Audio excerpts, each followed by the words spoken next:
सियार भी ज्यादा देर अपना भेड़ का चोला पहन के रख सकता है, पर राहुल गांधी अपना असली रंग ज्यादा दिन नहीं छुपा सकते। हर जगह हाथ पैर और मुंह मारने के बाद उनको लग गया है कि डेमोक्रेटिक वे से तो कोई उनको चूज नहीं कर रहा, तो क्यों ना नेपाल बांग्लादेश की तरह देश के जेन ज़ी को भड़काकर सड़क पर उतार दिया जाए। उनका ये पोज देखिए। अपनी वोट चोरी के फुस बॉम्ब को लॉन्च करने के बाद वे देश के युवा को इंस्टिगेट कर रहे हैं। पोस्ट में जो लिखा है वो मैं आपको पढ़ के सुना देती हूँ। देश के युवा, देश के स्टूडेंट्स, देश के जेन ज़ी संविधान को बचाएंगे, लोकतंत्र की रक्षा करेंगे और वोट चोरी को रोकेंगे। मैं उनके साथ हमेशा खड़ा हूँ। जय हिंद। दोस्तों, ये आदमी पिछले 2-3 साल से लोकतंत्र को बचाने की कस्में खा रहा है, अपने आप को संविधान का रक्षक बताता है, पर अब ऐसा क्या हुआ कि ये जिम्मेदारी इन्होंने युवा / जेन ज़ी के कंधों पर डाल दी। मैं बताती हूँ क्या हुआ है। इनको नेपाल की रजीम चेंज और जेन ज़ी का प्रोटेस्ट देखकर ऑर्गेज़म आ गया। इनके शरीर में तरंगे दौड़ रही हैं, दिल गार्डन गार्डन हो गया है। लग रहा है कि बस जेन ज़ी को भड़का देते हैं, फिर तो पीएम की कुर्सी इनकी जेब में होगी। दूसरे देश के हिंदुओं ने जाग कर रजीम चेंज करवा दिया तो राहुल गांधी एक्साइटेड हो गए। उनको समझ ही नहीं आ रहा कि इस देश का हिंदू जाग गया तो उनके विपक्ष की कुर्सी भी शायद ही बच पाए। पर मेरा सवाल यह है कि राहुल जी में इतना कॉन्फिडेंस आ कहां से रहा है? जो युवा आपको डेमोक्रेटिक वे से चूज नहीं कर रहे, वो अब आपके लिए लड़ेगा और आपको लीडरशिप देगा।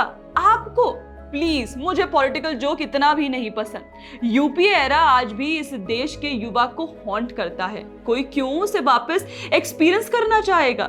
राहुल गांधी की याददाश्त कमजोर है, वरना सच कहूं, देश का युवा 10 साल पहले ही क्रांति कर चुका है।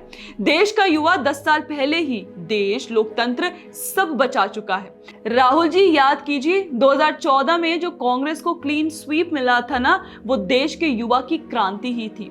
यूपीए एरा के 10 साल घिस घिस कर जो युवा घुटनों पर आ गया था ना, उन्होंने ही अपने वोट की ताकत दिखाकर कांग्रेस से देश को बचा लिया। बस बात सिर्फ इतनी है कि हमारा युवा डेमोक्रेसी में बिलीव करता है, उसी डेमोक्रेटिक प्रोसेस में जिसमें आप उन्हें भड़काना चाहते हैं। हमारे क्रांति करने का तरीका भी लोकतांत्रिक है, इसलिए देश यूपीए सरकार के हॉन्टेड एरा को खत्म करने के लिए 2014 में घरों से निकला भी था, सरकार भी बदली थी और यही युवा लगातार आपको आउट ऑफ पावर रखने के लिए वोट कर रहा है। युवा क्यों सड़क पर उतरेगा, जबकि उसको याद है कि 2004 से 2014 तक देश की हर सेक्टर में लिटरली वाट लगी हुई थी, इकोनॉमी डूब रही थी, लोग डरे हुए थे, भ्रष्टाचार का राज चल रहा था। सोशल स्ट्रक्चर को ले लो तो वो तो पूरी तरह से टूट चुका था, जैसे कोई पुराना घर जो बारिश में ढह गया हो। यूपीए ने वादा किया था शिक्षा पर जीडीपी का 6%, हेल्थ पर 2 से 3%, लेकिन 2009 तक कुछ नहीं हुआ। हर गांव में स्कूल बनाने की बजाय बस 6000 मॉडल स्कूल बनाए, बाकी सब गरीब बच्चे बाहर बेसहारा रहे। साक्षरता rate, health, public health system सब बर्बाद ही रहा। मुझे तो याद है कि उस टाइम कितनी स्टोरीज आती थी कि फलाना गांव में टीचर पेड़ के नीचे बच्चों को पढ़ा रहा है। गरीबी को रोमांटिसाइज करने वाली ये पार्टी ये समझ ही नहीं सकी कि ये एक्सेप्टेबल नहीं है। आपकी जिम्मेदारी थी कि आप बेसिक एजुकेशन इंफ्रास्ट्रक्चर तैयार करते। 2009 मैनिफेस्टो में कांग्रेस ने बोला था कि वे 100 दिनों में जॉब्स देंगे, लेकिन बेरोजगारी बूम पर थी। युवा बेरोजगार घूमते, ग्रामीण एरिया में क्राइसिस था, किसान आत्महत्याएं कर रहे थे क्योंकि वे कर्ज, फसल फेलियर, सोशल इनसिक्योरिटी फेस कर रहे थे। अमीर गरीब की खाई इतनी चौड़ी हो गई थी कि विकास के फायदे सिर्फ टॉप क्लास को मिल रहे थे। ग्रामीण क्राइसिस, सोशल जस्टिस नामो निशान ही नहीं था। सिक्योरिटी पे तो डोंट गेट मी स्टार्टेड, वो तो और भी डरावना चैप्टर था।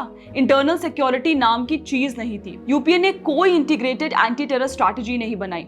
इंटेलिजेंस फेलियर पर फेलियर देखने को मिला। 2004 से 2014 में इस्लामिक एक्सट्रीमिस्ट और माओइस्ट के कारण 1000 प्लस जाने गई।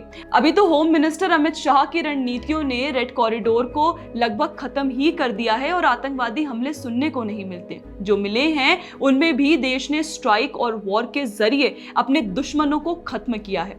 यूपीए के आतंकवादी हमलों को देखिए। मुंबई में 2006 में ट्रेन ब्लास्ट, 209 की मौत। मुंबई 2008 का ताज होटल हमला, 171 की मौत। अहमदाबाद 21 सीरियल ब्लास्ट, 56 की मौत। दिल्ली सीपी ब्लास्ट 33 की मौत, हैदराबाद 2007 जुड़वा ब्लास्ट 42 की मौत, जयपुर 9 सीरियल ब्लास्ट 71 की मौत, दंतेवाड़ा नक्सली हमला 76 की मौत, दरभा घाटी 2013 नक्सली हमला 32 की मौत। मतलब बॉर्डर इंट्रूजन पर ध्यान नहीं दिया गया, प्रीवियस वार्निंग्स इग्नोर की गई।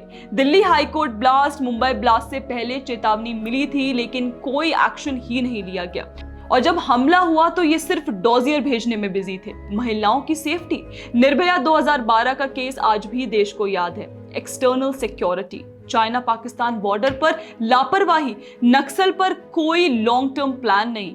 भाई अपना ही देश ऐसा फील हो रहा था जैसे कोई अनसिक्योर्ड किला हो, हर तरफ से अटैक का डर लग रहा था। अभी तो होम मिनिस्टर अमित शाह की रणनीतियों ने रेड कॉरिडोर को लगभग खत्म कर दिया है और आतंकवादी हमले सुनने को नहीं मिलते। जो मिले हैं उनमें भी देश ने स्ट्राइक और वॉर के जरिए अपने दुश्मनों को खत्म किया है। यूपीए ने फाइनेंस सेक्टर में देश को डूबता जहाज बना दिया था। 2004 में अटल बिहारी वाजपेयी की सरकार 8% ग्रोथ वाली हेल्दी इकोनॉमी देकर गई थी, लेकिन यूपीए ने इसे नॉन परफॉर्मिंग बना दिया।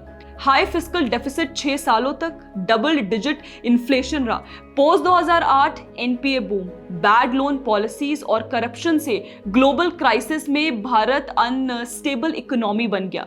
2G कोलगेट जैसे स्कैम्स ने इन्वेस्टर्स का भरोसा तोड़ा, जिससे पॉलिसी पैरालिसिस आया। इकोनॉमी इतनी फ्रेजाइल हो गई थी कि 2014 तक ग्रोथ केवल 5% से नीचे आ गई। आप सोचिए, मोदी सरकार को स्टार्ट में ये कमजोर इकोनॉमी मिली थी जिसे वो आज दुनिया की चौथी सबसे बड़ी इकोनॉमी तक ले गए हैं। यूपीए ने डिफेंस सेक्टर का मॉडर्नाइजेशन डिले किया। अगस्ता वेस्टलैंड हेलीकॉप्टर स्कैम सामने आया जिसमें 3600 करोड़ का घोटाला हुआ। राफेल जेट डील को लटका के रखा।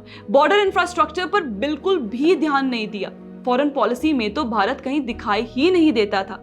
चाइना के साथ अरुणाचल पर क्लैश हो रहे थे, बॉर्डर इंट्रूजन्स बढ़ गए थे। पाकिस्तान के साथ 26/11 के बाद भी वीक रिस्पॉन्स रहा। कश्मीर पॉलिसी फेल रही थी और एमईए डिफेंस कोऑर्डिनेशन जीरो रहा। इंडो यूएस न्यूक्लियर डील तो हुई लेकिन रीजनल स्टेबिलिटी नहीं मिली। पड़ोसी रिलेशंस कॉम्प्लिकेटेड रहे। ग्लोबल पार्टनरशिप को बढ़ाने के लिए कोई प्रोग्रेस नहीं किया गया।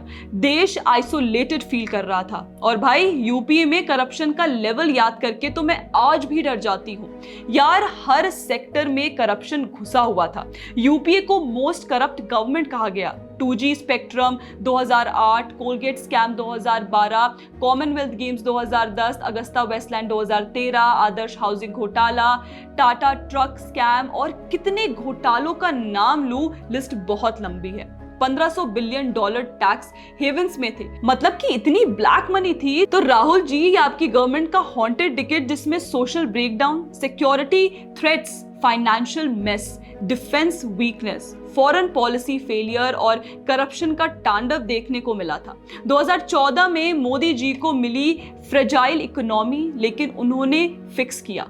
आज एक फिक्स्ड कंट्री को डिस्टेबलाइज करने के लिए जेनजी क्यों सड़क पर उतरेगा, वो भी ऐसे लीडर के लिए जिसने लीडरशिप के नाम पर देशवासियों को तोड़ने की ही बात की है।